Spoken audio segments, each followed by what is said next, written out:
Há 131 anos, Princesa Isabel assinava a Lei Áurea, lei que abolia a escravidão no Brasil, sendo o dia 13 de maio uma data que marcou a popularidade máxima do Império e o seu momento de maior fragilidade.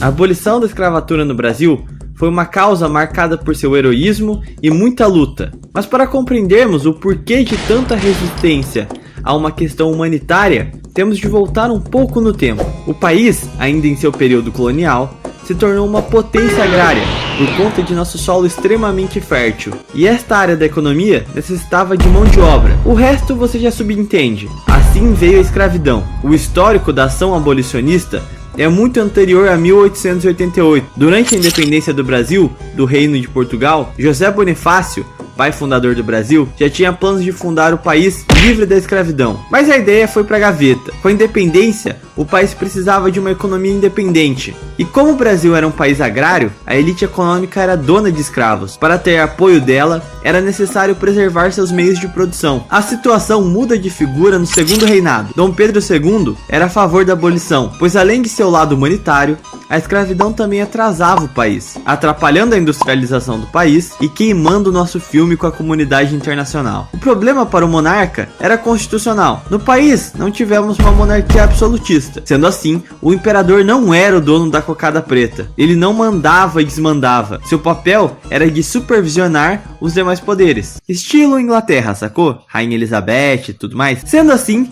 Pedrão adotou algumas formas de pressionar o poder legislativo e executivo sem cometer nenhum ato inconstitucional. Por exemplo, a lei de Eusébio de Queiroz, que proibia o tráfico negreiro, ele chegou a ameaçar abdicar ao trono caso não aprovassem a lei. A ideia do imperador, como não tinha como confrontar os escravocratas logo de cara, era realizar uma abolição a longo prazo. Ao longo de seu reinado, podemos ver várias leis nesse sentido. A já citada proibição do tráfico negreiro, a lei do ventre livre, a do sexagenário, que dava soltura aos escravos que chegassem aos 60 anos, formas que com o tempo a escravidão fosse abolida. Por conta dessa postura, o poder já estava sendo questionado pelas elites agrárias. Como a escravidão beneficiava os latifundiários, toda ação e postura abolicionista do imperador era rechaçada por eles. Diziam que era um desejo pessoal do imperador. A coisa estava ficando feia pro Pedrão. Os escravocratas financiavam a candidatura de parlamentares que representavam seus interesses. E entre os próprios liberais, a abolição era mal vista, pois segundo parte deles,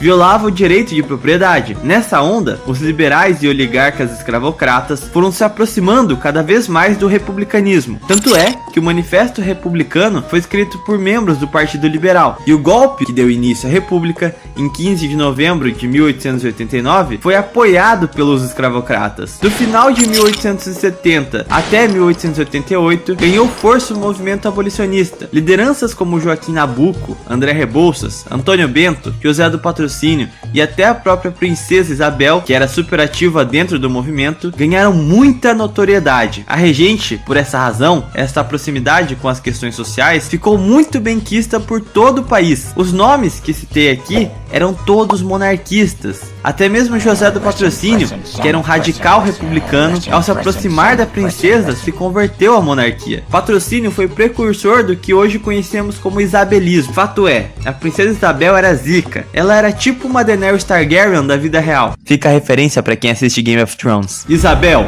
nascida da tormenta da casa de Bragança, legítima herdeira do trono brasileiro, legítima rainha dos nativos e mestiços, protetora das 22 províncias e calice da terra de Veracruz, a quebradora de correntes.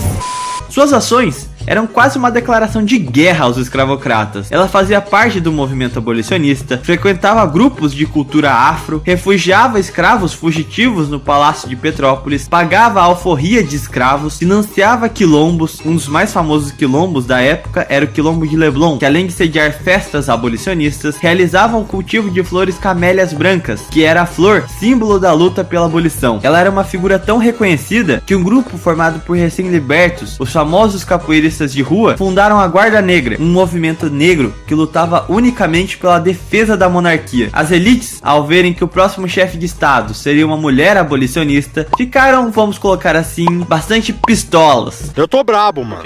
O movimento também já vinha numa marcha de vitórias, criação de quilombos por todo o país. Grandes homens como Luiz da Gama usavam o direito para conquistar a liberdade dos homens, e em casos extremos, como o de Antônio Bento, invadiam fazendas livrando os escravos. Com todo esse movimento de resistência e atuação política, Joaquim Nabuco conseguiu até mesmo o apoio do Papa, autoridade máxima em um país católico. A onda passou por todos os grupos possíveis, intelectuais, políticos, urbanos. A abolição era um desejo nacional. Em 13 de maio de 1888, a princesa Isabel assinava a Lei Áurea. Tendo na cabeça uma camélia branca, chegava o fim da escravidão no Brasil. Seguiram dias de festa nacional, com toda a elite intelectual, política e social nos palanques junto da coroa. O movimento abolicionista havia ganhado a batalha e marchava para vencer a guerra. Após a abolição, no 13 de maio, os planos eram realizar uma reforma agrária, indenizar na medida do possível os libertos e abrir caminho para um período de igualdade social e industrialização. Em outras palavras, sepultar as velhas oligarquias escravagistas. Temos registro de cartas trocadas entre Princesa Isabel e Barão de Mauá, onde o empresário doava os títulos de seu banco para a coroa realizar a dita reforma agrária. Tudo estava encaminhado e o Brasil poderia ser um país justo e igual.